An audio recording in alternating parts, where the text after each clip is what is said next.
ನಮಸ್ಕಾರ ನಮಸ್ಕಾರ ನಮಸ್ಕಾರ ಕಲಿಯುಗ ಕ್ಲಾಸಸ್ಗೆ ಸ್ವಾಗತ. ನಾನು ನಿಮ್ಮ ಫೇವರೇಟ್ ಫಿಸಿಕ್ಸ್ ಟೀಚರ್ ಶ್ರೀವತ್ಸ. ನಾವು NCERT ಪ್ರಕಾರ ಒಂದೊಂದು ಟಾಪಿಕ್ ಮೇಲೂ ಸಪರೇಟ್ ಆಗಿರುವಂತ ವಿಡಿಯೋ ಮಾಡ್ಕೋತಾ ಇದ್ವಿ. ಎರಡನೇ ಚಾಪ್ಟರ್ ನ ಮೂರನೇ ವಿಡಿಯೋ ಇದು. ಟಾಪಿಕ್ 2.3 ಬಗ್ಗೆ ಇರುತ್ತೆ. ನಿಮ್ NCERT ಬುಕ್ ತೆಗೆದ್ರೆ ಅದ್ರಲ್ಲಿ ಟಾಪಿಕ್ 2.3 ಯಾವ್ದಿರೋದು, potential due to a point charge ಅಂತ ಇರೋದು. ಅದೇ ಪಾಯಿಂಟ್ ಅನ್ನ, ಅದೇ ಟಾಪಿಕ್ ಅನ್ನ ನಾವಿವತ್ತು ಡಿಸ್ಕಸ್ ಮಾಡ್ತಾ ಇದ್ದೇವೆ ಸರಿನಾ ಈ ವಿಡಿಯೋದಲ್ಲಿ. ಸೊ ಎಕ್ಸಾಮ್ ದೃಷ್ಟಿಯಿಂದ ಹೇಳಬೇಕು ಅಂತಂದ್ರೆ ಇದ್ರಲ್ಲಿ ಒಂದು ಚಿಕ್ಕ ಡಿರೈವೇಶನ್ ಬರುತ್ತೆ. ಆ ಡಿರೈವೇಶನ್ ಎಕ್ಸಾಮ್, ನಿಮ್ಮ ಬೋರ್ಡ್ ಎಕ್ಸಾಮ್ ದೃಷ್ಟಿಯಿಂದ ಇಂಪಾರ್ಟೆಂಟ್. ಆಸ್ ಯೂಶುವಲಿ ನಾವು ಫಸ್ಟ್ ಕಾನ್ಸೆಪ್ಟ್ ಅನ್ನ ತಿಳ್ಕೊತೀವಿ, ಡಿರೈವೇಶನ್ ಎಲ್ಲ ಮಾಡ್ತೀವಿ. ಅದಾದ್ಮೇಲೆ ಒಂದ್ 2-3 ನಿಮ್ಮ KCET ಲೆವೆಲ್ ನ ಕ್ವಶನ್ ಅನ್ನ ಸಾಲ್ವ್ ಮಾಡ್ಕೋತೀವಿ. KCET ಆರ್ ನೀಟ್ ಲೆವೆಲ್ ನ ಕ್ವಶನ್ ಸಾಲ್ವ್ ಮಾಡ್ಕೋತೀವಿ. ಇದರಿಂದ ಏನಾಗುತ್ತೆ, ನಮ್ಮ ಕಾನ್ಸೆಪ್ಟ್ ಕೂಡ ಗಟ್ಟಿ ಆಗುತ್ತೆ. ಸೊ ತಡ ಮಾಡೋದು ಬೇಡ, ಅದನ್ನ ಮಾಡ್ತಾ ಹೋಗೋಣ. ಓಕೆನಾ. ನಾವು ಹಿಂದಿನ ವಿಡಿಯೋದಲ್ಲಿ ಏನ್ ಕಲ್ತಿದ್ವಿ, ನಾವು ಏನ್ ಕಲ್ತಿದೀವಪ್ಪ ಅಂತಂದ್ರೆ ಈ ಪೊಟೆನ್ಶಿಯಲ್ ಬಗ್ಗೆ ಒಂದ್ ಸ್ವಲ್ಪ ನೋಡಿದ್ವಿ. ಹೌದಾ, ಎಲೆಕ್ಟ್ರೋಸ್ಟಾಟಿಕ್ ಪೊಟೆನ್ಶಿಯಲ್ ಅಂದ್ರೆ ಏನು ಅಂತ. ಸೊ ಎಲೆಕ್ಟ್ರೋಸ್ಟಾಟಿಕ್ ಪೊಟೆನ್ಶಿಯಲ್ ಅಂದ್ರೆ ಏನು, ಒಂದು ಚಾರ್ಜ್ ಅನ್ನ ಒಂದು ಕಡೆಯಿಂದ ತಗೊಂಡು ಇನ್ನೊಂದು ಕಡೆಗೆ ಇಡಬೇಕಪ್ಪ ನನ್ಗೆ. ಹಾಗೆ ಒಂದು ಚಾರ್ಜ್ ಅನ್ನ ಒಂದು ಕಡೆಯಿಂದ ಇನ್ನೊಂದು ಕಡೆಗೆ ಇಡ್ಲಿಕ್ಕೆ ನಾನು ಏನು ವರ್ಕ್ ಡನ್ ಮಾಡಬೇಕೋ ಅದು. ಹೌದಾ, ಅದನ್ನೇ ನಾವು ಎಲೆಕ್ಟ್ರೋಸ್ಟಾಟಿಕ್ ಪೊಟೆನ್ಶಿಯಲ್ ಅಂತ ಕರೆಯೋದು. ಸೊ ಎಲೆಕ್ಟ್ರೋಸ್ಟಾಟಿಕ್ ಪೊಟೆನ್ಶಿಯಲ್ ಅಂತಂದ್ರೆ ಏನು, ಅಥವಾ ಪೊಟೆನ್ಶಿಯಲ್ ಡಿಫರೆನ್ಸ್ ಅಂತಂದ್ರೆ ಏನು, ಏನ್ ಬರುತ್ತೆ ಅಲ್ಲಿ. ಎಲೆಕ್ಟ್ರೋಸ್ಟಾಟಿಕ್ ಪೊಟೆನ್ಶಿಯಲ್ ಅಂದ್ರೆ work done per unit charge. ಒಂದು ಚಾರ್ಜ್ ಅನ್ನ ಒಂದು ಕಡೆಯಿಂದ ಇನ್ನೊಂದು ಕಡೆಗೆ ಇಡೋದಕ್ಕೆ ಮಾಡುವಂತ ವರ್ಕ್ ಡನ್. ಯಾವ್ದ್ರ ಮೇಲೆ ವರ್ಕ್ ಡನ್ ಮಾಡಬೇಕು, ಚಾರ್ಜ್ ನ ಮೇಲೆ ಮಾಡಬೇಕು. ಚಾರ್ಜ್ ನ ಮೇಲೆ ಮಾಡುವಂತಹ ವರ್ಕ್ ಡನ್ ಅನ್ನ ನಾವು ಎಲೆಕ್ಟ್ರೋಸ್ಟಾಟಿಕ್ ಪೊಟೆನ್ಶಿಯಲ್ ಅಂತ ಕರಿತೀವಿ ಅನ್ನೋದ್ರ ಬಗ್ಗೆ ನಾವು ಆಲ್ರೆಡಿ ನೋಡಿದ್ದೀವಿ ಸರಿನಾ. ಸೊ ಅಲ್ಲಿಗೆ ಹೇಳ್ಬೇಕಾದ್ರೆ ಯಾವ ಕಥೆ ಹೇಳಿದ್ದೆ, ಏನ್ ಹೇಳಿದ್ದೆ ಅಂದ್ರೆ, ಒಂದು ಚಾರ್ಜ್ ತಗೊಂಡಿದ್ದೆ ನಾನು, ಒಂದು ಸೋರ್ಸ್ ಚಾರ್ಜ್ ತಗೊಂಡಿದ್ದೆ, ಇನ್ನೊಂದು ಪಾಯಿಂಟ್ ಚಾರ್ಜ್ ಅನ್ನ ಅಥವಾ ಇನ್ನೊಂದು ಟೆಸ್ಟ್ ಚಾರ್ಜ್ ಅನ್ನ ನಾನು ಇನ್ಫಿನಿಟಿಯಿಂದ ತಗೊಂಡ್ಬಂದು ಯಾವುದೋ ಒಂದು ಪಾಯಿಂಟ್ ನಲ್ಲಿ ಇಡಬೇಕಾದ್ರೆ ಏನು ವರ್ಕ್ ಡನ್ ಮಾಡಬೇಕೋ ಅದೇ ವರ್ಕ್ ಡನ್ ಅನ್ನ ನಾನು ಎಲೆಕ್ಟ್ರೋಸ್ಟಾಟಿಕ್ ಪೊಟೆನ್ಶಿಯಲ್ ಅಂತ ಕರಿಬಹುದು ಅಂತ ಹೇಳಿದ್ದೆ. ಹೌದಾ.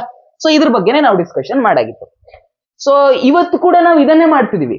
ಬಟ್ ಇಲ್ಲಿ ನಾವೇನ್ ಮಾಡಿದ್ವಿ, ಇಲ್ಲಿ in terms of work done ಮತ್ತೆ ಯಾವ ಚಾರ್ಜ್ ಅನ್ನ ತಗೊಬಂದಾಯ್ದ್ವು ಅದ್ರ ಬಗ್ಗೆ ಮಾತಾಡಿದ್ವಿ.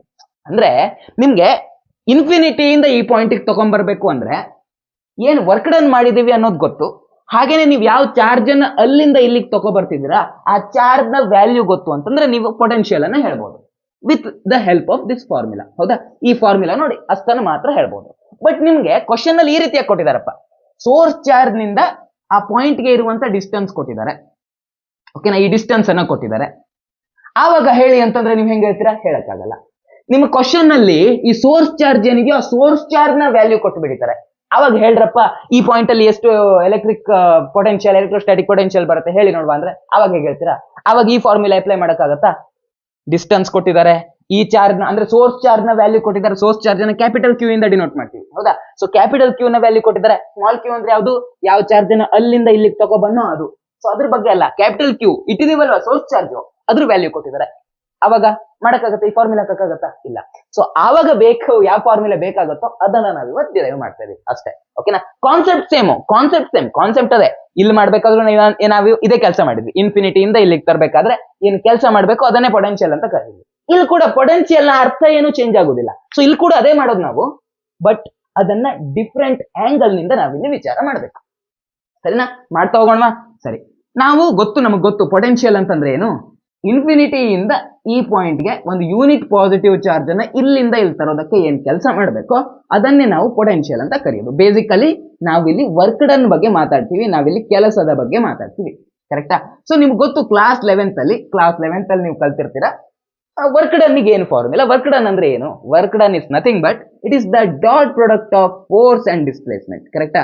ಫೋರ್ಸ್ ಮತ್ತೆ ಡಿಸ್ಪ್ಲೇಸ್ಮೆಂಟ್ ಇಂದು ಡಾಟ್ ಪ್ರಾಡಕ್ಟ್. ಕರೆಕ್ಟಾ. ಸೊ ಈ ಡಾಟ್ ಪ್ರಾಡಕ್ಟ್ ಅನ್ನ ನಾವು ಎಕ್ಸ್ಪ್ಯಾಂಡ್ ಮಾಡಿ ಬರೆದ್ರೆ ಹೇಗೆ ಬರಿಬಹುದು, ಕ್ರಾಸ್ ಪ್ರಾಡಕ್ಟ್ ಇದ್ರೆ ಅದ್ರ ಮುಂದೆ ಸೈನ್ ಥೀಟಾ ಬರಿತೀವಿ, ಡಾಟ್ ಪ್ರಾಡಕ್ಟ್ ಇದ್ರೆ ಅದ್ರ ಮುಂದೆ ಕಾಸ್ ಥೀಟಾ ಬರಿತೀವಿ. ಗೊತ್ತು ತಾನೆ. ಸೊ ಇಲ್ಲಿ ಡಾಟ್ ಪ್ರಾಡಕ್ಟ್ ಇದೆ. ಸೊ ನಾವೇನ್ ಬರಿತೀವಿ ಇಲ್ಲಿ ಎಫ್. ಈ ಡಿಸ್ಪ್ಲೇಸ್ಮೆಂಟ್ ಅನ್ನ ನಾನು ಏನಂತ ಕರೀವಾ, ಡೆಲ್ಟಾ ಆರ್ ಅಂತ ಕರೀಲ ಅಥವಾ DR ಅಂತ ಕರೀಲ. ಇಲ್ಲಿಂದ ಇಲ್ಲಿ ತರಬೇಕಂದ್ರೆ ಜಾಸ್ತಿ ಡಿಸ್ಪ್ಲೇಸ್ಮೆಂಟ್ ಮಾಡ್ತೀನಿ.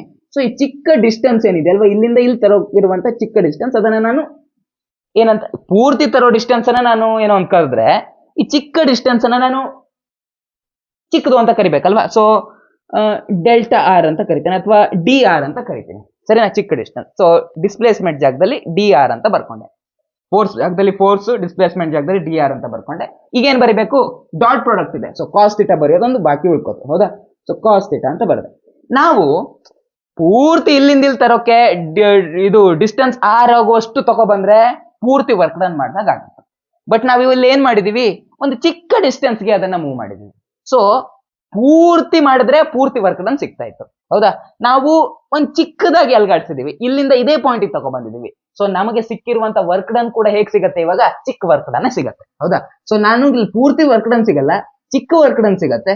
ಹೀಗಾಗಿ ನಾನು DW ಅಂತ ಬರ್ಕೋತೀನಿ. ಇವಾಗ ನೆಕ್ಸ್ಟ್ ಸ್ಟೆಪ್ ಬರೆಯೋಣ. ಸೊ DW ಜಾಗದಲ್ಲಿ DW ಅಂತಾನೆ ಬರ್ಕೊಂಡೆ ನಾನು, ಸರಿನಾ. ಸೊ ಎಫ್ ಜಾಗದಲ್ಲಿ ಏನ್ ಬರಿಬಹುದು, ಫೋರ್ಸ್ ಜಾಗದಲ್ಲಿ ಏನ್ ಬರಿಬಹುದು. ಈಗ ನಾವು ಯಾವ್ದ್ರ ಬಗ್ಗೆ ಮಾತಾಡ್ತಾ ಇದೀವಿ, ಇಲ್ಲೊಂದು ಚಾರ್ಜ್ ಇದೆ, ಇಲ್ಲೊಂದು ಚಾರ್ಜ್ ಇದೆ ಅಂತ, ಆ ಚಾರ್ಜ್ ಗಳ ನಡುವೆ ಇರೋ ಫೋರ್ಸ್ ಬಗ್ಗೆ ಮಾತಾಡ್ತಾ ಇದೀವಿ. ಚಾರ್ಜ್ ಗಳ ನಡುವೆ ಅಂತ ಫೋರ್ಸ್ ಇರುತ್ತೆ, ಎಲೆಕ್ಟ್ರೋಸ್ಟಾಟಿಕ್ ಫೋರ್ಸ್ ಇರುತ್ತೆ. ಸೊ ಫೋರ್ಸ್ ಅಂದ್ರೆ ಯಾವ force, electrostatic force. So electrostatic force ಅನ್ನ ನಾವು ಹೇಗೆ ಬರಿಬಹುದು, ಕೂಲಂಬ್ಸ್ ಲಾ ನಿಂದ ಬರಿಬಹುದು. ಹೌದಾ, F is equal to Q1 Q2 divide F is equal to 1/4 pi epsilon naught. ಹೌದಾ, ಈ ರೀತಿ ಬರುತ್ತೆ, 1/4 pi epsilon naught into Q1 Q2 divided by R square ಅಂತ ಬರುತ್ತೆ. ಹೌದಾ, ಫಸ್ಟ್ ಚಾಪ್ಟರ್ ಅಲ್ಲಿ ಇದನ್ನೇ ತಾನೇ ನೀವು ಕಲ್ತಿರೋದು. ಸೊ ಎಫ್ ಜಾಗದಲ್ಲಿ ನಾವೇನ್ ಬರಿಬಹುದು, 1/4 pi epsilon naught, I am sorry guys, ಕೆಳಗಡೆ ಬರೆದ್ಬಿಟ್ಟೆ, 4 pi epsilon naught into Q1 Q2. Q1 ಅಂತಂದ್ರೆ ನಾನೇನ್ ಬರೀಲಿ, ಒಂದು ಚಾರ್ಜ್ ಇಲ್ಲಿರೋದು, ಇನ್ನೊಂದು ಚಾರ್ಜ್ ಅನ್ನ ನಾನು ತಗೋ ಬರ್ತಾ ಇರೋದು. ಇಲ್ಲಿರೋ ಚಾರ್ಜ್ ಏನಿದೆ, ಕ್ಯಾಪಿಟಲ್ Q ಇದೆ. ಸೊ Q1 ಜಾಗದಲ್ಲಿ ನಾನು ಕ್ಯಾಪಿಟಲ್ Q ಅಂತ ಬರ್ಕೋತೀನಿ, ಸರಿನಾ. Q2 ಅಂತಂದ್ರೆ ಎಷ್ಟು, ನಾನು ಏನ್ ಹೇಳಿದೆ, ಒಂದು ಯೂನಿಟ್ ಪಾಸಿಟಿವ್ ಚಾರ್ಜ್ ಅನ್ನ ಇನ್ಫಿನಿಟಿಯಿಂದ ಇಲ್ಲಿಗೆ ತಗೋ ಬರ್ತಾ ಇದ್ದೀನಿ. ಇದನ್ನ ನಾವು ಬೇಕಾದ್ರೆ ಪಾಯಿಂಟ್ P ಅಂತ ಕರೆದ್ರೆ, ಒಂದು ಯೂನಿಟ್ ಪಾಸಿಟಿವ್ ಚಾರ್ಜ್ ಅನ್ನ ಇನ್ಫಿನಿಟಿಯಿಂದ ಪಾಯಿಂಟ್ P ತರ್ತಾ ಇದ್ದೀನಿ ಅಂತ. ಹೌದಾ, ಸೊ ಯಾವ್ದ್ರ ಬಗ್ಗೆ ಮಾತಾಡ್ತಾ ಇದೀನಿ, ಯೂನಿಟ್ ಪಾಸಿಟಿವ್ ಚಾರ್ಜ್. ಯೂನಿಟ್ ಅಂತಂದ್ರೆ ಏನು, 1, ಅದರ ವ್ಯಾಲ್ಯೂ 1 ಅಂತ. ಸೊ ಈ Q2 ಏನಿದೆಯೋ ಅದರ ವ್ಯಾಲ್ಯೂ ಎಷ್ಟಿದೆ, 1 ಇದೆ. ಸೊ Q2 ಜಾಗದಲ್ಲಿ 1 ಅಂತ ಬರ್ಕೊಂಡೆ, ಡಿವೈಡೆಡ್ ಬೈ R ಸ್ಕ್ವೇರ್. ಓಕೆನಾ, ಇವಿಷ್ಟು ಇರೋದಿಲ್ಲ. ಇದಾದ್ಮೇಲೆ ಏನಿದೆ, ಎಫ್ ಅಂದ್ರೆ ಫೋರ್ಸ್ ನ ಜಾಗದಲ್ಲಿ ಇಷ್ಟು ಬರ್ಕೊಂಡೆ. ಇವಾಗ ಏನ್ ಉಳ್ಕೊಂಡಿದೆ, DR ಅಂತ ಉಳ್ಕೊಂಡಿದೆ. ಆ DR ಅನ್ನ ಬರ್ಕೊಳ್ಳೋಣ, ಸರಿನಾ. ಹಾಗೇನೆ ಇನ್ನೇನಿದೆ ಇಲ್ಲಿ, ಇನ್ನಿರೋದು ಕಾಸ್ ಥೀಟಾ. ಕಾಸ್ ಥೀಟಾದಲ್ಲಿ ಥೀಟಾ ಎಷ್ಟು, ಥೀಟಾ ಅಂದ್ರೆ ಏನಪ್ಪ, ಥೀಟಾ ಅಂದ್ರೆ ಫೋರ್ಸು ಮತ್ತೆ ಡಿಸ್ಪ್ಲೇಸ್ಮೆಂಟ್ ನ ನಡುವೆ ಇರುವಂತಹ ಆಂಗಲ್. ಸೊ ನಾವಿಲ್ಲಿ ಎಲೆಕ್ಟ್ರೋಸ್ಟಾಟಿಕ್ ಫೋರ್ಸ್ ಬಗ್ಗೆ ಮಾತಾಡ್ತಾ ಇದೀವಿ. ಇಲ್ಲೊಂದು ಪಾಸಿಟಿವ್ ಚಾರ್ಜ್ ಇದೆ, ಇಲ್ಲೊಂದು ಪಾಸಿಟಿವ್ ಚಾರ್ಜ್ ಇದೆ. ಎಲೆಕ್ಟ್ರೋಸ್ಟಾಟಿಕ್ ಫೋರ್ಸ್ ಅದನ್ನ ರಿಪೆಲ್ ಆಗೋ ರೀತಿ ಮಾಡುತ್ತೆ. ಅಂದ್ರೆ ಈ ಚಾರ್ಜ್ ಮೇಲೆ ದೂರ ಹೋಗಪ್ಪ ನೀನು ಅಂತ ರಿಪೆಲ್ ಮಾಡುತ್ತೆ. ಸೊ ಫೋರ್ಸ್ ಯಾವ ಡೈರೆಕ್ಷನ್ ಇದೆ, ಫೋರ್ಸ್ ಇರೋದು ಈ ಡೈರೆಕ್ಷನ್ ಅಲ್ಲಿ, ಕರೆಕ್ಟಾ. ಈ ಡೈರೆಕ್ಷನ್ ಅಲ್ಲಿ ಫೋರ್ಸ್ ಇದೆ. ನಾನು ಡಿಸ್ಪ್ಲೇಸ್ಮೆಂಟ್ ಯಾವ ಡೈರೆಕ್ಷನ್ ಅಲ್ಲಿ ಮಾಡ್ತಾ ಇದ್ದೀನಿ, ಇನ್ಫಿನಿಟಿಯಿಂದ ಇಲ್ಲಿಗೆ ತಗೋ ಬರ್ತಾ ಇದ್ದೀನಿ ಅಂತಂದ್ರೆ, ನಾನು ಈ ಡೈರೆಕ್ಷನ್ ನಲ್ಲಿ ಡಿಸ್ಪ್ಲೇಸ್ಮೆಂಟ್ ಮಾಡ್ತಾ ಇದ್ದೀನಿ.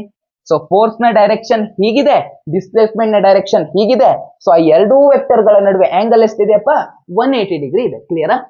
ಸೊ ಥೀಟಾ ಜಾಗದಲ್ಲಿ ನಾನು ಏನ್ ಬರ್ಕೋಬಹುದು, ಕಾಸ್ 180 ಡಿಗ್ರಿ ಅಥವಾ ಕಾಸ್ ಪೈ ಅಂತ ಬರ್ಕೋಬಹುದು. ಹೌದಾ, 180 ಡಿಗ್ರಿ. ಸೊ ಕಾಸ್ 180 ಅಂತಂದ್ರೆ ಅದರ ವ್ಯಾಲ್ಯೂ ಎಷ್ಟಾಗತ್ತಪ್ಪ, ಕಾಸ್ 180 ಅಂದ್ರೆ ಅದರ ವ್ಯಾಲ್ಯೂ -1 ಆಗತ್ತೆ. ಹೌದಾ, ಸೊ ಇದರ ವ್ಯಾಲ್ಯೂ ನಾನು ಏನಂತ ಬರ್ಕೋತೀನಿ, -1 ಅಂತ ಬರ್ಕೋತೀನಿ. ಸೊ ಇಡೀ ಸಂಖ್ಯೆಗೆ ಮೈನಸ್ ನಿಂದ ಮಲ್ಟಿಪ್ಲೈ ಮಾಡಿದ್ರೆ, ನಾವು -1 ರಿಂದ ಮಲ್ಟಿಪ್ಲೈ ಮಾಡಿದ್ರೆ ನಾವಲ್ಲಿ ಒಂದು ಮೈನಸ್ ಅಂತ ಇಲ್ಲೇ ಹಾಕೋಬಿಡ್ಬೋದು, ಕರೆಕ್ಟಾ. ಸೊ ಇಲ್ಲೇ ನಾವು ಮೈನಸ್ ಅಂತ ಹಾಕೊಂಡ್ಬಿಡ್ಬೋದು, ಸರಿನಾ.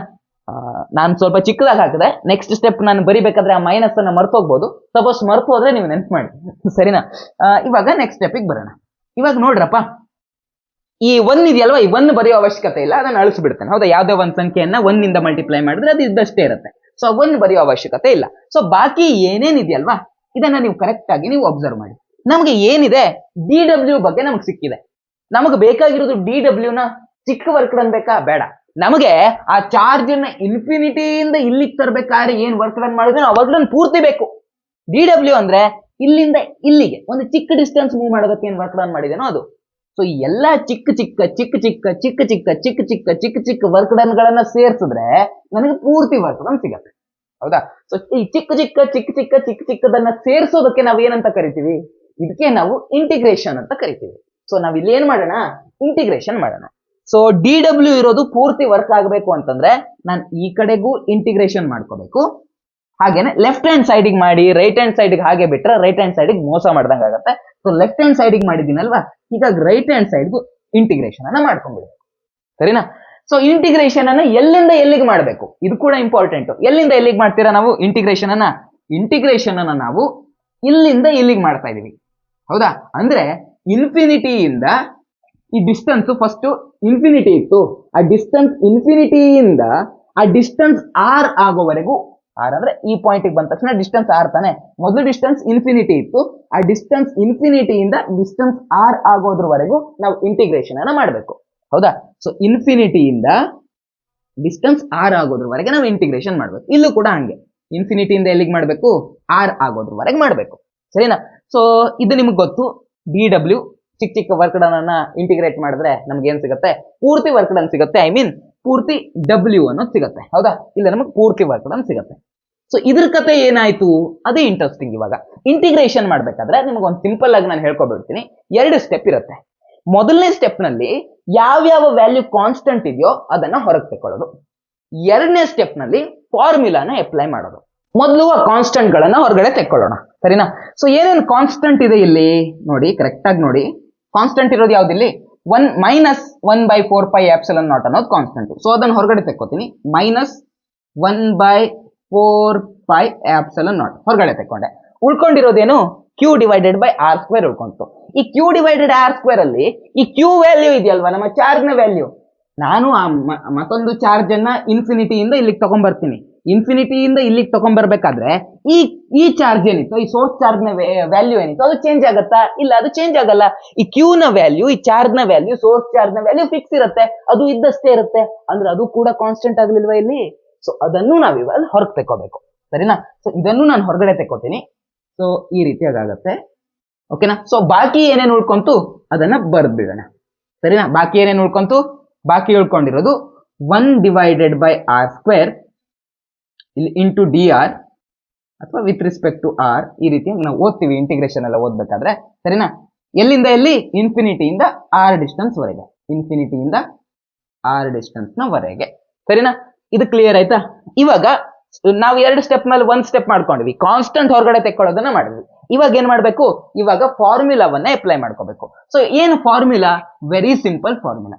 ಯಾವ್ದಪ್ಪ ಫಾರ್ಮುಲಾ ಅಂತಂದ್ರೆ, ಇಂಟಿಗ್ರೇಷನ್ ನೀವು ಮ್ಯಾಥ್ಸ್ ನ ಮಾಡ್ಬೇಕಾದ್ರೂ ನಿಮ್ಗೆ ಇದು ಗೊತ್ತಿರಬೇಕು.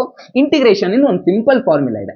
ಇಂಟಿಗ್ರಲ್ ಆಫ್, ನೆನ್ಪಿಟ್ಕೊಳ್ಳಿ, ಇಂಟಿಗ್ರಲ್ ಆಫ್ x⁴n ಇತ್ತು ಅಂತ ಇಟ್ಕೊಳ್ಳಿ. x⁴n with respect to x. So with respect to x ಬರೆಯೋದು ಹೇಗೆ ಬರೀತಾರೆ, ಈ ರೀತಿಯಾಗಿ ಬರೀತಾರೆ. ಓಕೆನಾ? ಸೊ ಇಂಟಿಗ್ರಲ್ ಆಫ್ x⁴n ಇತ್ತು ಅಂತ ಇಟ್ಕೊಳ್ಳಿ. ಆವಾಗ ಏನಾಗತ್ತಪ್ಪ ಫಾರ್ಮುಲಾ ಅಂತಂದ್ರೆ, x⁴n+1 ಮೇಲ್ಗಡೆ ಏನಿತ್ತಲ್ವಾ ಅದಕ್ಕೆ 1 ಸೇರ್ಸೋದು, +1 ಸೇರ್ಸೋದು, ಡಿವೈಡೆಡ್ ಬೈ ಇಲ್ಲಿ ಏನು ಮೇಲ್ಗಡೆ ಬರ್ದಿದ್ರಲ್ವಾ ಅದನ್ನೇ ಕೆಳಗಡೆ ಬರೆಯೋದು, n+1. ಮೇಲ್ಗಡೆಗೆ ಇದೇ ನಂಬರು ಪವರ್ ನಲ್ಲಿದೆ. ಓಕೆನಾ? ಸೊ ಈ ರೀತಿಯಾಗಿ ಎಕ್ಸ್ಪ್ರೆಷನ್ ಬರುತ್ತೆ. +c ಅಂತ ಬರುತ್ತೆ. ಯಾವಾಗ +c ಬರುತ್ತೆ, ನೀವು ಮ್ಯಾಥ್ಸ್ ಕಲಿಬೇಕಾದ್ರೆ ಇದ್ರ ಬಗ್ಗೆ ನೋಡ್ತೀರಾ. ಯಾವಾಗ +c ಅಂತ ಬರುತ್ತೆ, ಯಾವಾಗ ಇನ್ಡೆಫಿನೇಟ್ ಇಂಟಿಗ್ರಲ್ ಇರುತ್ತೋ ಆವಾಗ ಬರುತ್ತೆ. ಇನ್ಡೆಫಿನೇಟ್ ಇಂಟಿಗ್ರಲ್ ಅಂದ್ರೆ ಲೋವರ್ ಲಿಮಿಟ್, ಅಪ್ಪರ್ ಲಿಮಿಟ್ ನಮಗೆ ಗೊತ್ತಿಲ್ಲದೆ ಇದ್ದಾಗ ಇಂಡೆಫಿನೇಟ್ ಇಂಟಿಗ್ರಲ್ ಅಂತ ಕರಿತೀವಿ. ಸೊ ಲಿಮಿಟ್ಸ್ ಗೊತ್ತಿಲ್ಲ ಅಂದ್ರೆ ನಾವು +c ಅಂತ ಫಾರ್ಮುಲಾದಲ್ಲಿ ಬರ್ಕೋತೀವಿ. ಬಟ್ ಇಲ್ಲಿ ನಮ್ಮ ಕೇಸ್ನಲ್ಲಿ ಹಾಗಲ್ಲ. ನಾವು ಮಾಡ್ತಾ ಇರೋದು ಡೆಫಿನೇಟ್ ಇಂಟಿಗ್ರಲ್.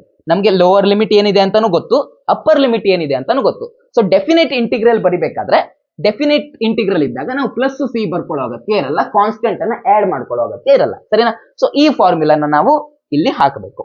ಸೊ ಈ ಫಾರ್ಮುಲಾನ ಅಲ್ಲಿ ಯಾವ ರೀತಿಯಾಗಿ ಹಾಕೋಣ, ಸಿಂಪಲ್ ಆಗಿ ಹಾಕ್ತಾ ಬರೋಣ. x⁴n ಬೇಕು ನಮ್ಗೆ. ಹೌದಾ? ಸೊ x ಜಾಗದಲ್ಲಿ ಏನಿದೆ, ಇಲ್ಲಿ x ಜಾಗದಲ್ಲಿ r ಇದೆ. ಹೌದಾ? ಇಲ್ಲಿ dx ನೋಡ್ರೋ, dx ಇದೆ, ಇಲ್ಲಿ dr ಇದೆ. ಅಂದ್ರೆ x ಜಾಗದಲ್ಲಿ ಯಾರಿದ್ದಾರೆ, r ಇದ್ದಾರೆ. ಕರೆಕ್ಟಾ?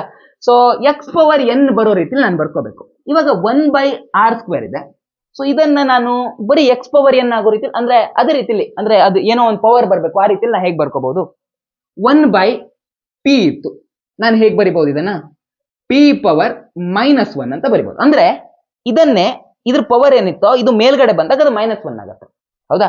ಸೊ ಇದನ್ನ ಹೇಗೆ ಬರಿಬಹುದು, 1/p² ಅನ್ನ ಹೇಗೆ ಬರಿಬಹುದು, ಇದನ್ನ ನಾನು p⁻−2 ಅಂತ ಬರಿಬಹುದು.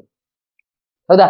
5/p⁴ ಇತ್ತು, ಇದನ್ನ ನಾನು ಹೇಗೆ ಬರಿಬಹುದು, ಇದನ್ನ ಮೇಲ್ಗಡೆ ಏನಿತ್ತು ಅದನ್ನ ಮೊದಲು ಹಾಗೆ ಬರ್ಕೋತೀನಿ, 5 ಅಂತ ಬರ್ಕೋತೀನಿ. ಇದು ಮೇಲ್ಗಡೆ ಬರ್ಬೇಕಾದ್ರೆ ಏನಾಗುತ್ತೆ, ಇದರ ಪವರ್ ನೆಗೆಟಿವ್ ಆಗುತ್ತೆ. ಹೌದಾ?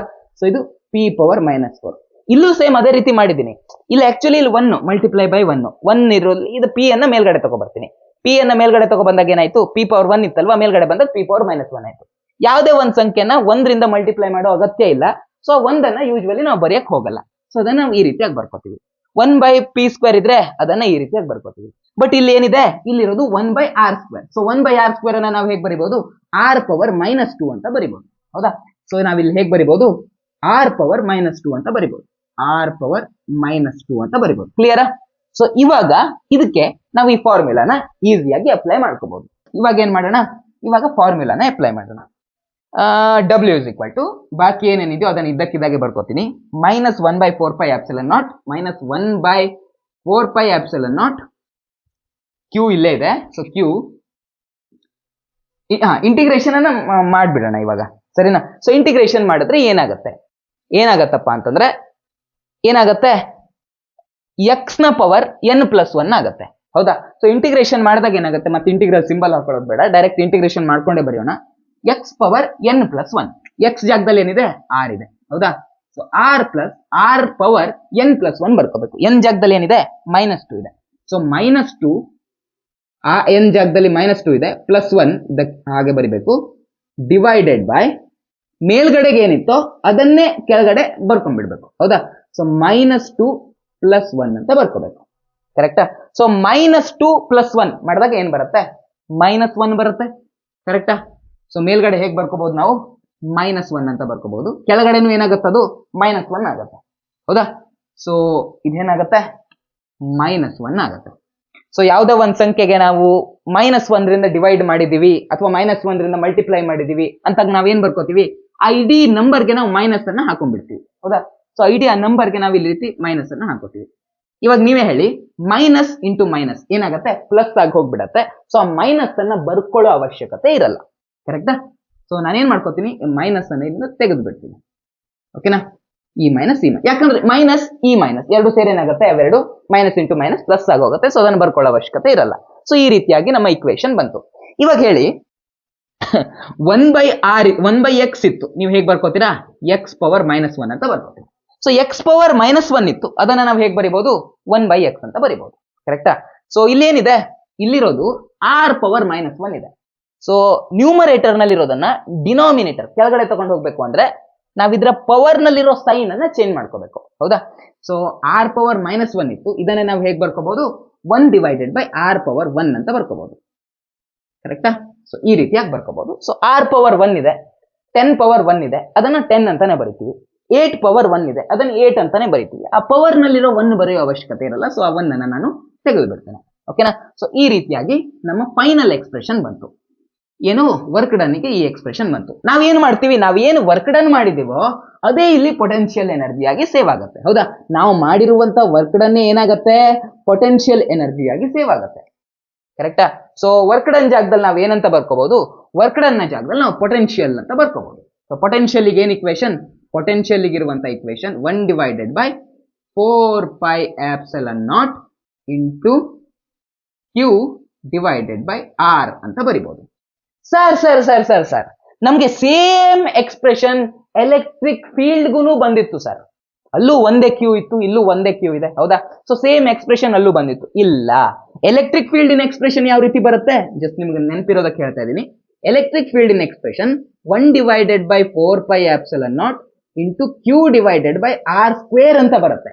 ಎಲೆಕ್ಟ್ರಿಕ್ ಫೀಲ್ಡ್ಗೂ ಎಲೆಕ್ಟ್ರಿಕ್ ಪೊಟೆನ್ಷಿಯಲ್ಗೂ ಬರೀ ಕೆಳಗಡೆಗೆ ಒಂದು R ನ ಡಿಫ್ರೆನ್ಸ್ ಇರೋದು. ಸರಿನಾ? ಇಲ್ಲಿ ಒಂದೇ R ಬರುತ್ತೆ, ಇಲ್ಲಿ ಕೆಳಗಡೆ 2 R ಬರುತ್ತೆ. ಓಕೆನಾ? ಅಂದ್ರೆ 2 R ಅಂದ್ರೆ R² ಬರುತ್ತೆ. ಇಲ್ಲಿ R ಪವರ್ 1 ಬರುತ್ತೆ, ಇಲ್ಲಿ R ಪವರ್ 2 ಬರುತ್ತೆ ಅಷ್ಟೇ. ಸೊ ಇಷ್ಟೇ ಡಿಫ್ರೆನ್ಸ್. ಇದು ಎಲೆಕ್ಟ್ರಿಕ್ ಫೀಲ್ಡ್ ನ ಫಾರ್ಮುಲಾ, ಇದು ಎಲೆಕ್ಟ್ರೋಸ್ಟ್ಯಾಟಿಕ್ ಪೊಟೆನ್ಷಿಯಲ್ ನ ಫಾರ್ಮುಲಾ.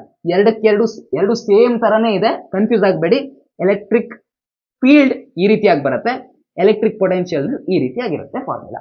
ಸರಿನಾ? ಇಲ್ಲಿ ಏನ್ ಮಾಡಿದ್ದೀವಲ್ವಾ, ಇದೇ ಡಿರೈವೇಶನ್ ಅನ್ನ ನಿಮ್ಮ ಎಕ್ಸಾಮ್ ದೃಷ್ಟಿಯಿಂದ ಇಂಪಾರ್ಟೆಂಟ್ ಅಂತ ಹೇಳಿರೋದು. ನೋಡ್ರೋ, ಇದೇ ನಿಮ್ಮ NCERT ಬುಕ್. ಇಲ್ಲಿ ಏನ್ ಮಾಡಿದಾರಪ್ಪ ಅಂದ್ರೆ ಒಂದು ಗ್ರಾಫ್ ಹಾಕಿದ್ದಾರೆ. ಇಲ್ಲಿ ಈ ಗ್ರಾಫ್ ನಲ್ಲಿ ಏನಿದೆ ಅಂತಂದ್ರೆ, ಈ ಎಕ್ಸ್ ಆಕ್ಸಿಸ್ ಇದೆಯಲ್ವಾ, ಇಲ್ಲಿ ಡಿಸ್ಟೆನ್ಸ್ ಅನ್ನ ತಗೊಂಡಿದ್ದಾರೆ.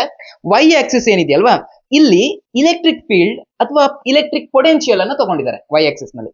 ಆಕ್ಚುಲಿ ಇಲ್ಲಿ 2 ಗ್ರಾಫ್ ಕಾಣ್ತಾ ಇದೆ. ಒಂದಿರೋದು ಎಲೆಕ್ಟ್ರಿಕ್ ಫೀಲ್ಡ್ ಗೆ, ಬ್ಲಾಕ್ ಕಲರ್ ಕಾಣಿಸ್ತಾ ಇದೆಯಲ್ವಾ, ಇದಿರೋದು ಎಲೆಕ್ಟ್ರಿಕ್ ಫೀಲ್ಡ್ ಗೆ.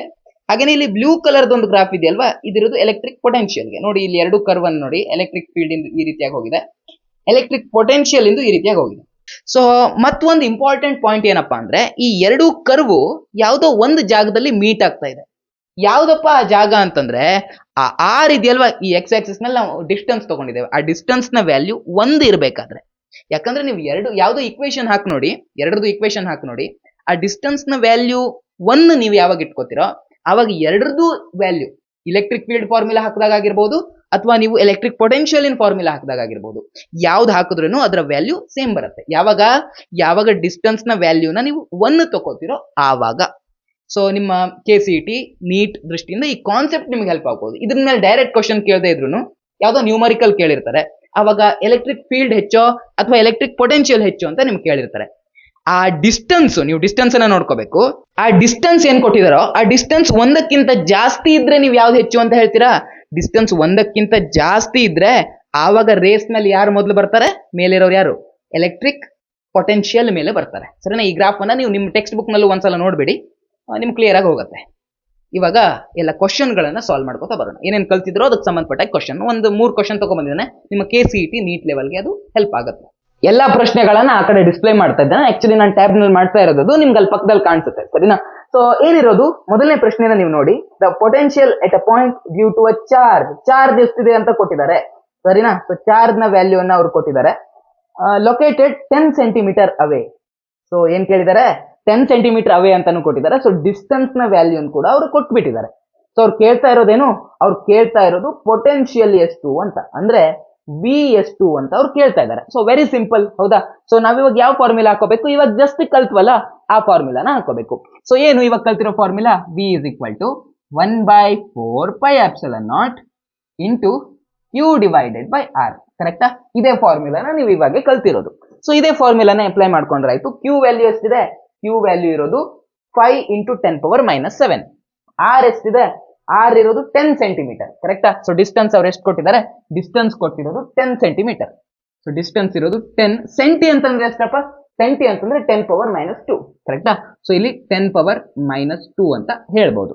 ಸೊ ಇದ್ರ ವ್ಯಾಲ್ಯೂ ಏನಿರುತ್ತಪ್ಪ? 1/4πε0. ಇದ್ರ ವ್ಯಾಲ್ಯೂ 1/4πε0 is equal to 9 × 10⁻9. ನಾವ್ ಇದನ್ನ ಫಸ್ಟ್ ಚಾಪ್ಟರ್ ನಲ್ಲೇ ಕಲ್ತಿದೀವಿ, ಹೌದಾ? ಸೊ 1/4πε0 ಇದ್ರೆ ಅದರ ವ್ಯಾಲ್ಯೂ ಎಷ್ಟಿರುತ್ತೆ? 9 × 10⁻9 ಇರುತ್ತೆ. ಸೊ ಈ ಜಾಗದಲ್ಲಿ ನಾವೇನ್ ಬರ್ಕೋಬಹುದು? 9 × 10⁻9 ಅಂತ ಬರ್ಕೋಬಹುದು. ಸೊ ಇದು ನಿಮ್ಗೆ ನ್ಯೂಮರಿಕಲ್ ಸಾಲ್ವ್ ಮಾಡ್ಬೇಕಾದ್ರೂ ಹೆಲ್ಪ್ ಆಗುತ್ತೆ. ನೀವು ಡೈರೆಕ್ಟ್ ಆಗಿ ಅದನ್ನು ಬರಿಬಹುದು. ಸರಿನಾ? 1/4πε0 ಅಂತಂದ್ರೆ 9 × 10⁻9. ಸೊ ಇವಾಗ ಸಿಂಪಲ್ ಆಗಿ ಲೆಕ್ಕ ಮಾಡ್ತಾ ಹೋಗೋಣ. ಇಲ್ಲಿರೋದೆಷ್ಟು? 5 ಇದೆ. 5 ಡಿವೈಡೆಡ್ ಬೈ ಸಮಥಿಂಗ್ ಇಲ್ಲಿ ಎಷ್ಟೋ ಇದೆ. ಸೊ 5 1 5, 5 2 10. ಇದನ್ನ ನೀವು ಬೇಕಾದ್ರೆ ಡೈರೆಕ್ಟ್ ಆಗಿ ಕ್ಯಾಲ್ಕುಲೇಟರ್ ನಲ್ಲಿ ಹಾಕಿ ಮಾಡಿದ್ರು ನಿಮ್ಗೆ ಆನ್ಸರ್ ಸಿಗುತ್ತೆ. ಬಟ್ KCET ನಲ್ಲೆಲ್ಲ ಕ್ಯಾಲ್ಕುಲೇಟರ್ ಅಲೌಡ್ ಇರಲ್ಲ. ಸೊ ಇದನ್ನ ನೀವು ಬೈ ಲೆಕ್ಕ ಮಾಡೋದಕ್ಕೆ ಟ್ರೈ ಮಾಡಿ. ಸರಿನಾ? ಸೊ ಈ ರೀತಿ ಬರುತ್ತೆ. ಅದಾದ್ಮೇಲೆ 9 ಡಿವೈಡೆಡ್ ಬೈ 2 ಮಾಡಿದ್ರೆ ಎಷ್ಟು ಬರುತ್ತೆ? 9 ಡಿವೈಡೆಡ್ ಬೈ 2 ಮಾಡಿದ್ರೆ 4.5 ಬರುತ್ತೆ. ಕರೆಕ್ಟಾ? ಸೊ ಅದಾಯ್ತು. ಇವಾಗ 10 ಪವರ್ ಅನ್ನ ಕ್ಯಾಲ್ಕುಲೇಟ್ ಮಾಡ್ಕೋಬೇಕಲ್ವಾ? ಸೊ ಈ 10⁻², ಇವಾಗ ಅದೇ ಸದ್ಯ ಹೇಳಿರೋದೇ ಮತ್ತೆ ಬಂದಿದೆ. 10⁻², ಡಿನಾಮಿನೇಟರ್ ನಲ್ಲಿ ಇರೋದು ನ್ಯೂಮರೇಟರ್ಗೆ ಹೋದಾಗ ಏನಾಗುತ್ತೆ? ಅದರ ಪವರ್ ನ ಸೈನ್ ಚೇಂಜ್ ಆಗುತ್ತೆ, ಹೌದಾ? ಸೊ ಇದರ ಪವರ್ ನ ಸೈನ್ ಚೇಂಜ್ ಆಗುತ್ತೆ. ಸೊ 10⁻² ಇರೋದು ಮೇಲ್ಗಡೆ ಹೋದಾಗ ಏನಾಗುತ್ತೆ? 10⁻2 ಆಗುತ್ತೆ, ಹೌದಾ? ಸೊ ಈ ರೀತಿಯಾಗಿ ಆಗುತ್ತೆ. ಸೊ ಮೇಲ್ಗಡೆ 10⁻9 ಇದೆ, ಇಲ್ಲಿ 10⁻2 ಇದೆ, ಅಂದ್ರೆ 10⁻11 ಆಯ್ತು. ಕರೆಕ್ಟಾ? ಸೊ 10⁻11 ನಲ್ಲಿ 7 ಅನ್ನ ಮೈನಸ್ ಮಾಡ್ಕೋಬೇಕು. ಸೊ 10⁻11 × 10⁻−7. ಸೊ 11 ನಲ್ಲಿ 7 ಅನ್ನ ಮೈನಸ್ ಮಾಡಿದ್ರೆ ಎಷ್ಟು ಬರುತ್ತೆ? 4 ಬರುತ್ತೆ. ಕರೆಕ್ಟಾ? ಸೊ ಇಂಟು 10⁻4 ಆಗುತ್ತೆ ಆಬ್ವಿಯಸ್ಲಿ. ಸೊ ಇದು ಆನ್ಸರ್ ಇದೆಯಾ ಎಲ್ಲಾದ್ರೂ? ಇದೆ. ಈ ಆನ್ಸರ್ ಇರೋದು ಆಪ್ಷನ್ ಸಿ ನಲ್ಲಿ. ಕರೆಕ್ಟಾ? ಸೊ ಹೀಗಾಗಿ ಇಲ್ಲಿ ಕರೆಕ್ಟ್ ಆಗಿರೋದು ಯಾವುದು? Option C. ನೆಕ್ಸ್ಟ್ ಇರೋದೇನು? ನೆಕ್ಸ್ಟ್ ಕ್ವಶನ್ ಏನಿದೆಯಲ್ವಾ, ಇದು ತುಂಬಾ ಚೆನ್ನಾಗಿರೋ ಕ್ವಶನ್. ನೀವು ಈ ಕ್ವಶನ್ಗೆ ತಲೆ ಓಡಿಸಿದ್ರೆ ಮಾತ್ರ ನೀವು ಇದಕ್ಕೆ ಆನ್ಸರ್ ಮಾಡೋದಕ್ಕೆ ಸಾಧ್ಯ. ಸುಮ್ಮನೆ ನಿಮಗೆ ಮ್ಯಾಥ್ಸ್ ಬರುತ್ತೆ, ಅದ್ ಬರುತ್ತೆ, ಇದು ಬರುತ್ತೆ, ನಡೆಯಲ್ಲ, ವರ್ಕ್ ಆಗಲ್ಲ. ಇಲ್ಲಿ ತಲೆ ಖರ್ಚು ಮಾಡಬೇಕು, ಸ್ವಲ್ಪ ಇಮ್ಯಾಜಿನೇಷನ್ ಮಾಡ್ಕೋಬೇಕು. ಓಕೆನಾ? ಸೊ ಅದನ್ನ ಮಾಡಿದಾಗ ಮಾತ್ರ ಈ ಲೆಕ್ಕವನ್ನ ನೀವು ಈಸಿಯಾಗಿ ಸಾಲ್ವ್ ಮಾಡ್ಕೋತೀರಾ. ಸರಿನಾ? ಸೊ ಏನ್ ಹೇಳ್ತಿದಾರಪ್ಪ ಅಂತಂದ್ರೆ, ಅವ್ರು ಹೇಳ್ತಾ ಇರೋದು ಏನ್ ಎಲೆಕ್ಟ್ರಿಕ್ ಚಾರ್ಜ್ ಎಷ್ಟು ಇದೆ ಅಂತ, ಇಷ್ಟು ಚಾರ್ಜ್ ಇದೆ ಅಂತೆ, is placed at the origin. ಓಕೆನಾ? ಒರಿಜಿನ್ ನಲ್ಲಿ ಪ್ಲೇಸ್ ಮಾಡಿದ್ದಾರೆ. ಸೊ ಏನಿದೆ? ಒರಿಜಿನ್ ನಲ್ಲಿ ಪ್ಲೇಸ್ ಮಾಡಿದ್ದಾರೆ. ಒರಿಜಿನ್ ಅಂದ್ರೆ ಗೊತ್ತಲ್ವಾ ನಿಮ್ಗೆ? ಒರಿಜಿನ್ ಅಂದ್ರೆ ಯಾವುದು? ಇದು x ಆಕ್ಸಿಸ್, ಇದು x ಆಕ್ಸಿಸ್, ಇದು y ಆಕ್ಸಿಸ್. ಸೊ ಒರಿಜಿನ್ ಯಾವ್ದಾಗ್ಬೇಕಾಯ್ತು? ಇದು ಒರಿಜಿನ್ ಆಗ್ಬೇಕಾಯ್ತು. ಈ ಪಾಯಿಂಟ್ ಅಲ್ಲಿ ಚಾರ್ಜ್ ಇಟ್ಟಿದ್ದಾರೆ. ಚಾರ್ಜ್ ಎಷ್ಟು ಇಟ್ಟಿದ್ದಾರೆ? 10⁻³ ಮೈಕ್ರೋಕೂಲಮ್ ಇಟ್ಟಿದ್ದಾರೆ. ಓಕೆನಾ? 10⁻³ ಮೈಕ್ರೋಕೂಲಮ್ ಏನೋ ಇಟ್ಟಿದ್ದಾರೆ ಅಲ್ಲಿ. ಸರಿನಾ? ಎಟ್ ದ ಒರಿಜಿನ್ ಅಂದ್ರೆ 0 0 ಇರುತ್ತೆ, ಇಲ್ಲಿ 0 0 ಇರುತ್ತೆ, ಹೌದಾ? Of XY coordinate system, 2 point A and B are situated at √2 ಮತ್ತೆ √2, √2 ಅಂತ ಹೇಳ್ತಾ ಇದ್ದಾರೆ. √2, √2 ಅಂತ ಹೇಳ್ತಾ ಇದ್ದಾರೆ. ಅಂದ್ರೆ ಎಷ್ಟು? √2 ವ್ಯಾಲ್ಯೂ ಅಪ್ರಾಕ್ಸಿಮೇಟ್ಲಿ 1.4 ಸಮಥಿಂಗ್ ಬರುತ್ತೆ, ಹೌದಾ? ನಾವ್ ಇದನ್ನ 1, ಇದನ್ನ 1 ಆದ್ರೆ ಇದು ಕೂಡ 1 ಈ ರೀತಿ ತಗೊಂಡಿದ್ದೇವೆ. ಇದನ್ನ ಬೇಕಾದ್ರೆ ನಾನು 2 ಅಂತ ಇದು 1 ಇದು 2 ಇದು 1 ಆದ್ರೆ ಇದು 2. ಸೊ ಈ ರೀತಿಯಾಗಿ ನಾವು ಕನ್ಸಿಡರ್ ಮಾಡ್ತಾ ಹೋಗ್ಬೋದು. ಸೊ √2 ವ್ಯಾಲ್ಯೂ 1.4 ಸಮಥಿಂಗ್ ಎಲ್ಲೋ ಬರುತ್ತೆ. ಸೊ ಇಲ್ಲೆಲ್ಲೋ ಬರುತ್ತೆ, ಓಕೆನಾ, ಇಲ್ಲೆಲ್ಲೋ ಬರುತ್ತೆ. ಸೊ ಇಲ್ಲಿ 1.4 ಅಂದ್ರೆ ಇದು 1 ಅಂದ್ರೆ 1.5 ಇಲ್ಲಿ ಬರುತ್ತೆ, 1.4 ಸಮಥಿಂಗ್ ಈ ಕಡೆ ಬರುತ್ತೆ, ಈ ಪಾಯಿಂಟ್ ಎಲ್ಲೋ ಬರುತ್ತೆ, ಸರಿನಾ, ಓಕೆನಾ. ಸೊ ಈ ಡಿಸ್ಟೆನ್ಸ್ ಇರೋದೇನು, ಇದಿರೋದು √2, ಇದಿರೋದೇನು ಇದಿರೋದು √2, ಇದಿರೋದು √2 ಆದ್ಮೇಲೆ ಇದು ಕೂಡ ಏನಾಗ್ಬೇಕಾಯ್ತು, √2 ಆಗ್ಬೇಕಾಯ್ತು, ಓಕೆನಾ. ಇಲ್ಲೊಂದು ಪಾಯಿಂಟ್ ಇರೋದು. ಇನ್ನೊಂದು ಪಾಯಿಂಟ್ ಯಾವ್ದು ಹೇಳ್ತಾ ಇದ್ದಾರೆ ಅವರು, ಇನ್ನೊಂದು ಪಾಯಿಂಟ್ ಯಾವ್ದು ಹೇಳ್ತಿದಾರಪ್ಪ ಅಂತಂದ್ರೆ 2 0 ಅಂತ ಹೇಳ್ತಾ ಇದ್ದಾರೆ. 2 0 ಅಂತಂದ್ರೆ x ನ ವ್ಯಾಲ್ಯೂ 2 ಇದೆ, y ನ ವ್ಯಾಲ್ಯೂ 0 ಇದೆ. 2 0 ಯಾವ ಪಾಯಿಂಟ್ ಆಯ್ತು, ಈ ಪಾಯಿಂಟ್ ಯಾವ್ದಾಯ್ತು, 2 0 ಪಾಯಿಂಟ್ ಆಯ್ತು, ಓಕೆನಾ. ಇದು ಯಾವ ಪಾಯಿಂಟ್, ಈ ಪಾಯಿಂಟ್ ಇರೋದು, ಇಲ್ಲೂ √2 ಇದೆ, ಇಲ್ಲೂ √2 ಇದೆ. ಸೊ ಇದು √2, √2 ಇದಾಯ್ತು, ಸರಿನಾ. ಸೊ ಈಗ 2 ಪಾಯಿಂಟ್ ಇದೆ, ಇಲ್ಲೊಂದು ಪಾಯಿಂಟ್ ಇದೆ, ಇಲ್ಲೊಂದು ಪಾಯಿಂಟ್ ಇದೆ. ಅವ್ರು ಕೇಳ್ತಾ ಇರೋದೇನಪ್ಪಾ ಅಂದ್ರೆ, ಅವ್ರು ಕೇಳ್ತಾ ಇರೋದು ಪೊಟೆನ್ಶಿಯಲ್ ಡಿಫ್ರೆನ್ಸ್ ಅನ್ನ ಕೇಳ್ತಾ ಇದ್ದಾರೆ. ಸೊ ನಾವೇನ್ ಮಾಡ್ಕೋಬೇಕು, ಫಸ್ಟ್ ಇದ್ರಲ್ಲಿ ಏನು ಪೊಟೆನ್ಶಿಯಲ್ ಬರುತ್ತೆ ಅನ್ನೋದನ್ನ ತಿಳ್ಕೊಬೇಕು. ಅದಾದ್ಮೇಲೆ ಇದ್ರಲ್ಲಿ ಏನು ಪೊಟೆನ್ಶಿಯಲ್ ಬರುತ್ತೆ ಅನ್ನೋದನ್ನ ತಿಳ್ಕೊಬೇಕು. ಅದಾದ್ಮೇಲೆ ಅವುಗಳ ಡಿಫ್ರೆನ್ಸ್ ಅನ್ನ ಕ್ಯಾಲ್ಕುಲೇಟ್ ಮಾಡ್ಕೋಬೇಕು, ಸರಿನಾ. ಸೊ ಅದನ್ನ ಮಾಡ್ತಾ ಹೋಗೋಣ. ಅದನ್ನ ಮಾಡೋಕ್ಕಿಂತ ನಾನೇನ್ ಹೇಳ್ತೀನಪ್ಪ ಅಂದ್ರೆ, ಈ ಕೇಸ್ ನಲ್ಲೆಲ್ಲ ನೀವು ನಿಮ್ಮ ಬ್ರೈನ್ ಅನ್ನ ಯೂಸ್ ಮಾಡ್ರಿ ಅಂತ ನಾನು ಹೇಳ್ತೇನೆ. ಯಾಕಪ್ಪ ಬ್ರೈನ್ ಯೂಸ್ ಮಾಡೋದು ಅಂತಂದ್ರೆ, ಈಗ ನೋಡಿ ಈ ಡಿಸ್ಟೆನ್ಸ್ ಎಷ್ಟಿದೆ, ಆಬ್ವಿಯಸ್ಲಿ ನೀವು ನೋಡಿದ ತಕ್ಷಣ ಹೇಳ್ತೀರಾ 2 ಇದೆ ಅಣ್ಣ, 2 ಇದೆ ಅಂತ ಹೇಳ್ತೀರಾ. ಈ ಡಿಸ್ಟೆನ್ಸ್ ಎಷ್ಟಿದೆಯಪ್ಪ, ಈ ಡಿಸ್ಟೆನ್ಸ್ ಅಂದ್ರೆ ಈ ಡಿಸ್ಟೆನ್ಸ್ ಎಷ್ಟಿದೆಯಪ್ಪ, ಈ ಡಿಸ್ಟೆನ್ಸ್ ಎಷ್ಟಿದೆ, ಸ್ವಲ್ಪ ತಲೆ ಖರ್ಚು ಮಾಡಿ. ನಿಮ್ಗೆ ಇಲ್ಲಿ ಒಂದು ಟ್ರಯಾಂಗಲ್ ಕಾಣಿಸ್ತಾ ಇದೆಯಾ, ಇಲ್ಲಿ ನಿಮ್ಗೊಂದು ಟ್ರಯಾಂಗಲ್ ಕಾಣಿಸ್ತಾ ಇದೆಯಾ, ಏನಂತೀವಿ ಇಂಥ ಟ್ರಯಾಂಗಲ್ಗೆ ನಾವು ರೈಟ್ ಆಂಗಲ್ ಟ್ರಯಾಂಗಲ್ ಅಂತೀವಿ. ಸೊ ರೈಟ್ ಆಂಗಲ್ ಟ್ರಯಾಂಗಲ್ ಅಂದ್ಮೇಲೆ ಇದಕ್ಕೆ ನಾವು ಪೈಥಾಗೋರಸ್ ಥಿಯರಂ ಹಾಕೋಬಹುದು, ಹೌದಾ. ಪೈಥಾಗೋರಸ್ ಥಿಯರಂ ಹಾಕೊಂಡ್ರೆ ಈ ಸೈಡ್ ಎಷ್ಟು ಬರುತ್ತಪ್ಪ, ಈ ಸೈಡ್ ಎಷ್ಟು ಬರುತ್ತೆ, ಆಬ್ವಿಯಸ್ಲಿ 2 ಬರುತ್ತೆ. ಅಯ್ಯೋ ಗೊತ್ತಾಗಲಿಲ್ವೇನ್ರೋ, ಈ ತರ ಒಂದು ರೈಟ್ ಆಂಗಲ್ ಟ್ರಯಾಂಗಲ್ ಇದೆ, ಸರಿನಾ. ಇದಕ್ಕೆ ಬೇಕಾದ್ರೆ ಎ, ಇದಕ್ಕೆ ಬಿ, ಇದಕ್ಕೆ ಸಿ ಅಂತ ಕರೀವ, ಸರಿನಾ. ಸೊ ಪೈಥಾಗೋರಸ್ ಥಿಯರಂ ಅಂದ್ರೆ ಏನಿರುತ್ತೆ, ಇಲ್ಲಿ AC² ಅಂದ್ರೆ ದೊಡ್ಡ ಬಾಹುವಿನ ಸ್ಕ್ವೇರ್ ಇಸ್ ಈಕ್ವಲ್ ಟು ಉಳಿದ ಎರಡು ಬಾಹುಗಳ ಸ್ಕ್ವೇರ್, AB² ಪ್ಲಸ್ BC². ಇದನ್ನೇ ನಾವು ಪೈಥಾಗೋರಸ್ ಥಿಯರಂ ಅಂತ ಕರೀತೀವಿ, ಹೌದಾ. ಸೊ ನನಗೆ AC ಬೇಕು ಅಂತ ಅಂದ್ರೆ, ಸರಿನಾ, ನನಗೆ AC ಬೇಕು ಅಂತ ಅಂದ್ರೆ ನಾನು ಏನ್ ಮಾಡ್ಕೋತೀನಿ, ಎರಡು ಕಡೆ ಸ್ಕ್ವೇರ್ ರೂಟ್ ಹಾಕೋತೀನಿ. ಅವಾಗ ಏನಾಗುತ್ತೆ, ಈ ರೀತಿಯಾಗಿ ಆಗುತ್ತೆ, ಕರೆಕ್ಟಾ. ಸೊ ಇಲ್ಲಿ ಸ್ಕ್ವೇರ್ ರೂಟ್ ಮತ್ತು ಸ್ಕ್ವೇರ್ ಕ್ಯಾನ್ಸಲ್ ಆಗುತ್ತೆ, ಅಂದ್ರೆ AC ನೇ ಈ ಕಡೆ ಉಳ್ಕೊಳ್ಳುತ್ತೆ, ಕರೆಕ್ಟಾ. ಸೊ ಈ ರೀತಿಯಾಗಿ ಬರುತ್ತೆ. ಇವಾಗ ಇಲ್ಲಿ AB² ಮತ್ತೆ BC² ನೋಡ್ಕೋಬೇಕು ನಾವು, ಹೌದಾ. ಸೊ AB ಅಂದ್ರೆ ಇದು AB² ಎಷ್ಟಾಯ್ತು, ಸ್ಕ್ವೇರ್ ರೂಟ್ ಆಫ್ 2 ನ ಸ್ಕ್ವೇರ್ 2 ಬರುತ್ತೆ, ಕರೆಕ್ಟಾ. ಸ್ಕ್ವೇರ್ ರೂಟ್ ಆಫ್ 2 ನ ಸ್ಕ್ವೇರ್ ಏನ್ ಬರುತ್ತೆ, ಇಲ್ಲಿ AB² ಜಾಗದಲ್ಲಿ 2 ಅಂತ ಬರುತ್ತೆ. ಹಾಗೆ ಇಲ್ಲಿ ಏನಿದೆ, BC² ಇದೆ. BC ಅಂದ್ರೆ ಇರೋದು ಸ್ಕ್ವೇರ್ ರೂಟ್ ಆಫ್ 2, ಅದ್ರ ಸ್ಕ್ವೇರ್ ತಗೋಬೇಕು, BCದು ಸ್ಕ್ವೇರ್ ತಗೋಬೇಕು. ಇದ್ರ ಸ್ಕ್ವೇರ್ ತಗೊಂಡ್ರೆ ಏನಾಗುತ್ತೆ, ಅಗೇನದು 2 ನೇ ಆಗುತ್ತೆ, ಹೌದಾ. AC ಈಸ್ ಈಕ್ವಲ್ ಟು ಈ ರೀತಿ ಆಗಾಯ್ತು. 2 + 2 ಅಂತಂದ್ರೆ 4 ಆಗುತ್ತೆ, ಹೌದಾ. 2 + 2 ಅಂದ್ರೆ 4 ಆಗುತ್ತೆ. 4 ನ ಸ್ಕ್ವೇರ್ ರೂಟ್ ತೆಗೆದ್ರೆ ಅದು 2 ಆಗುತ್ತೆ, ಹೌದಾ. ಫೈನಲಿ ನಮ್ಗೆ ಈ ಸೈಡ್ ಏನ್ ಸಿಕ್ತು, ಈ ಸೈಡ್ 2 ಅಂತ ಸಿಕ್ತು, ಓಕೆನಾ. ಸೊ ಈ ಸೈಡ್ ಎಷ್ಟಾಗುತ್ತೆ, ಈ ಸೈಡ್ 2 ಆಗುತ್ತೆ. ಇವಾಗ ನೀವ್ ಹೇಳಿ, ಅವ್ರು ಕೇಳ್ತಾ ಇರೋದು ಈ ಪಾಯಿಂಟ್ ಮತ್ತೆ ಈ ಪಾಯಿಂಟ್, ಈ ಒರಿಜಿನ್ ನಿಂದ ಇದರ ನಡುವೆ ಇರೋ ಡಿಸ್ಟೆನ್ಸ್ 2, ಇದರ ನಡುವೆ ಇರೋ ಡಿಸ್ಟೆನ್ಸ್ 2. ಥಿಂಕ್ ಮಾಡ್ರೋ, ಇದರ ನಡುವೆ ಇರೋ ಡಿಸ್ಟೆನ್ಸ್ ಸೇಮ್ ಇದೆ, ಇದರ ನಡುವೆ ಇರೋ ಡಿಸ್ಟೆನ್ಸ್ ಸೇಮ್ ಇದೆ, ಮಿಡ್ಲ್ ಅಲ್ಲಿ ಇಟ್ಟಿರುವಂತಹ ಚಾರ್ಜ್ ಕೂಡ ಸೇಮ್ ಇದೆ. ಸೊ ಈ ಚಾರ್ಜ್ ನಿಂದ ಎರಡು ಈಕ್ವಲ್ ಡಿಸ್ಟೆನ್ಸ್ ನಲ್ಲಿರೋ ಎರಡು ಪಾಯಿಂಟ್ ಇದೆ ಅಂದ್ಮೇಲೆ ಚಾರ್ಜು ಸೇಮ್, ಡಿಸ್ಟೆನ್ಸ್ ಸೇಮ್ ಅಂದ್ಮೇಲೆ ಪೊಟೆನ್ಶಿಯಲ್ ಕೂಡ ಸೇಮ್ ಆಗ್ಬೇಕಾಗ್ಲಿಲ್ವಾ. ಬಟ್ ಅವರಲ್ಲಿ ಕೇಳ್ತಾ ಇರೋದೇನು, ಅವ್ರು ಕೇಳ್ತಾ ಇರೋದು ಪೊಟೆನ್ಶಿಯಲ್ ಡಿಫ್ರೆನ್ಸ್ ಅನ್ನ ಕೇಳ್ತಾ ಇದ್ದಾರೆ, ಹೌದಾ. ಪೊಟೆನ್ಶಿಯಲ್ ಡಿಫ್ರೆನ್ಸ್ ಕೇಳ್ತಾ ಇದ್ದಾರೆ ಅಂತಂದ್ರೆ ಆ ಎರಡು ಸೇಮ್ ನಂಬರ್ಗಳ ಡಿಫ್ರೆನ್ಸ್ ತೆಗಿಬೇಕು. 10 10ರಿಂದ ಮೈನಸ್ ಮಾಡಿ, ಆನ್ಸರ್ ಎಷ್ಟು ಬರುತ್ತೆ, 0 ಬರುತ್ತೆ. 8 8ಇಂದ ಮೈನಸ್ ಮಾಡಿ, ಆನ್ಸರ್ ಎಷ್ಟು ಬರುತ್ತೆ, 0 ಬರುತ್ತೆ. ಯಾವುದೋ ಎರಡು ಸೇಮ್ ನಂಬರ್ಗಳನ್ನ ಮೈನಸ್ ಮಾಡ್ಕೊಂಡಾಗ, ಯಾವ್ದಾದ್ರು ಎರಡು ಸೇಮ್ ನಂಬರ್ಗಳ ಡಿಫ್ರೆನ್ಸ್ ನೋಡಿದಾಗ, ಸೇಮ್ ಪೊಟೆನ್ಶಿಯಲ್ ಗಳ ಡಿಫ್ರೆನ್ಸ್ ನೋಡಿದಾಗ ಅದು ಎಷ್ಟು ಬರಬೇಕಾಯ್ತು, ಆಬ್ವಿಯಸ್ಲಿ 0 ಬರಬೇಕಾಯ್ತು. ಹೀಗಾಗಿ ಇದರ ಆನ್ಸರ್ 0. ಕ್ಲಿಯರಾ. ಇದು ಸ್ವಲ್ಪ ಟ್ರಿಕಿ ಇತ್ತಲ್ವಾ, ಬಟ್ ಒಂದ್ ಸ್ವಲ್ಪ ನೀವು ತಲೆ ಖರ್ಚು ಮಾಡಿದ್ರಿ ಅಂತಂದ್ರೆ ಎಷ್ಟು ಈಸಿ ಕ್ವಶನ್ ಇದು. ಸ್ವಲ್ಪ ಅರ್ಥ ಮಾಡ್ಕೋಬೇಕು, ಒಂದ್ ಸ್ವಲ್ಪ ಈ ಬ್ರೈನ್ ಇದೆಯಲ್ವಾ, ಅದನ್ನ ನೀವು ಯೂಸ್ ಮಾಡ್ಕೋಬೇಕು. ಇವಾಗ ನೆಕ್ಸ್ಟ್ ಕ್ವಶನ್ಗೆ ಬರೋಣ. ಕ್ವಶನ್ ಓದ್ತಾ ಕೂಡಲ್ಲ, ಸುಮ್ಮನೆ ಟೈಮ್ ವೇಸ್ಟ್ ಆಗುತ್ತೆ. ಅವ್ರು ಏನೇನು ಕೊಟ್ಟಿದ್ದಾರೆ, ಅವ್ರು ಕೊಟ್ಟಿರೋದು ಎಲೆಕ್ಟ್ರಿಕ್ ಫೀಲ್ಡ್ ಕೊಟ್ಟಿದ್ದಾರೆ, ಹಾಗೇನೆ ಅವರು ಎಲೆಕ್ಟ್ರಿಕ್ ಪೊಟೆನ್ಶಿಯಲ್ ಅನ್ನ ಕೊಟ್ಟಿದ್ದಾರೆ. ಈ ಎರಡು ಕೊಟ್ಟಿದ್ದಾರೆ. ಕಂಡುಹಿಡಿಯೋದಕ್ಕೆ ಏನ್ ಕಂಡುಹಿಡಿರಿ ಅಂತ ಕೇಳ್ತಾ ಇದಾರೆ, ಚಾರ್ಜ್ ಎಷ್ಟು ಅಂತ ಕಂಡುಹಿಡಿರಿ ಅಂತ ಕೇಳ್ತಾ ಇದ್ದಾರೆ. ಸೊ ಈ ರೀತಿ ಲೆಕ್ಕ ಬಂದಾಗ ನಾವ್ ಏನ್ ಮಾಡಬೇಕು, ನಮಗೆ ಫಾರ್ಮುಲಾ ಗೊತ್ತು, ಚಾರ್ಜು ಎಲೆಕ್ಟ್ರಿಕ್ ಪೊಟೆನ್ಶಿಯಲ್ ಎಲ್ಲ ಕೊಟ್ಟಾಗ ಫಾರ್ಮುಲಾ ಏನಪ್ಪಾ, V is equal to 1/4πε0 into Q divided by R, ಹೌದಾ. ಸೊ ಅವ್ರು ಕೊಟ್ಟಿರೋದು ಇದು ಕೊಟ್ಟಿದ್ದಾರೆ, ಇದನ್ನ ಕಂಡುಹಿಡಿಯೋದಕ್ಕೆ ಕೇಳ್ತಾ ಇದ್ದಾರೆ, ಹೌದಾ. ನಮ್ಗೆ ಅವ್ರು ಸಪೋಸ್ ಡಿಸ್ಟೆನ್ಸ್ ಎಷ್ಟು ಅಂತ ಕೊಟ್ಬಿಟ್ರೆ ನಾವ್ ಇದನ್ನ ಈಸಿಯಾಗಿ ಕಂಡುಹಿಡಿಬಹುದಿತ್ತು. ಬಟ್ ಅವರು ಡಿಸ್ಟೆನ್ಸ್ ಅನ್ನ ಡೈರೆಕ್ಟ್ ಆಗಿ ಕೊಟ್ಟಿಲ್ಲ, ಒಂದು ಕ್ಲೂ ಕೊಟ್ಟಿದ್ದಾರೆ. ಏನು ಕ್ಲೂ ಕೊಟ್ಟಿದಾರಪ್ಪ ಅಂತಂದ್ರೆ ನಮ್ಗೆ ಪೊಟೆನ್ಶಿಯಲ್ ಎಷ್ಟು ಅಂತ ಅವ್ರು ಹೇಳಿದ್ದಾರೆ, ಅದರ ಜೊತೆಗೆ ಅವರು ಎಲೆಕ್ಟ್ರಿಕ್ ಫೀಲ್ಡ್ ಎಷ್ಟು ಅಂತಾನು ಹೇಳಿದ್ದಾರೆ. ಸೊ ನಮ್ಗೆ ಎಲೆಕ್ಟ್ರಿಕ್ ಫೀಲ್ಡ್ ಎಷ್ಟು ಗೊತ್ತು, ಪೊಟೆನ್ಶಿಯಲ್ ಎಷ್ಟು ಅಂತ ಗೊತ್ತಿದ್ರೆ ನಾವು ಅವುಗಳ ಆ ಡಿಸ್ಟೆನ್ಸ್ ಅನ್ನ ನಾವು ಈಸಿಯಾಗಿ ಕ್ಯಾಲ್ಕುಲೇಟ್ ಮಾಡ್ಕೋಬಹುದು. ಹೇಗೆ ಅಂತ ಹೇಳ್ತೀನಿರಪ್ಪ ನೋಡಿ. ಸೊ ಪೊಟೆನ್ಶಿಯಲ್ ಅವ್ರು ಎಷ್ಟು, ಪೊಟೆನ್ಶಿಯಲ್ ಇದು ಫಾರ್ಮುಲಾ ಆಯ್ತಾ, ಎಷ್ಟಿದೆ ಪೊಟೆನ್ಶಿಯಲ್ ಇರೋದು 12 ಜೂಲ್ ಪರ್ ಕೂಲಮ್. ಹೌದಾ? ಸೊ 12 ಅಂತ ಇಲ್ಲಿ ಬರುತ್ತೆ.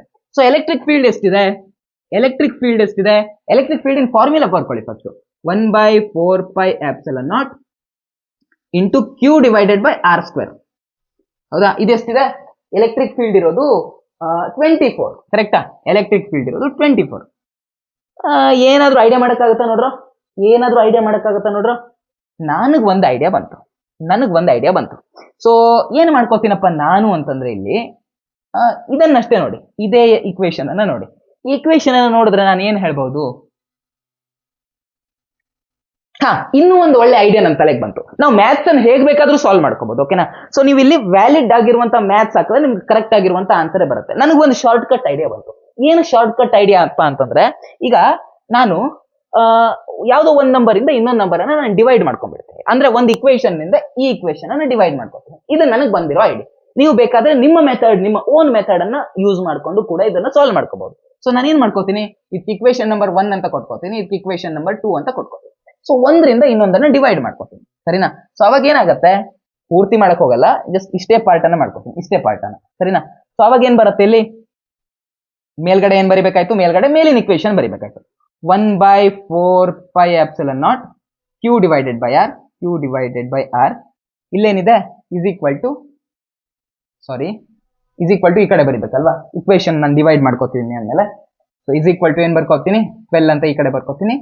ಓಕೆನಾ? ಇಲ್ಲಿ ಕೆಳಗಡೆ ಇರೋ ಇಕ್ವೇಶನ್ ಅನ್ನ ಆಮೇಲೆ ಬರ್ಕೋತೀನಿ. ಇಲ್ಲೇನಿದೆ, ಇಲ್ಲೂ ಕೂಡ 1/4πε0 Q ಡಿವೈಡೆಡ್ ಬೈ R² ಇದೆ. ಓಕೆನಾ? ಇಸ್ ಈಕ್ವಲ್ ಟು ಎಷ್ಟಿದೆ, 24 ಇದೆ.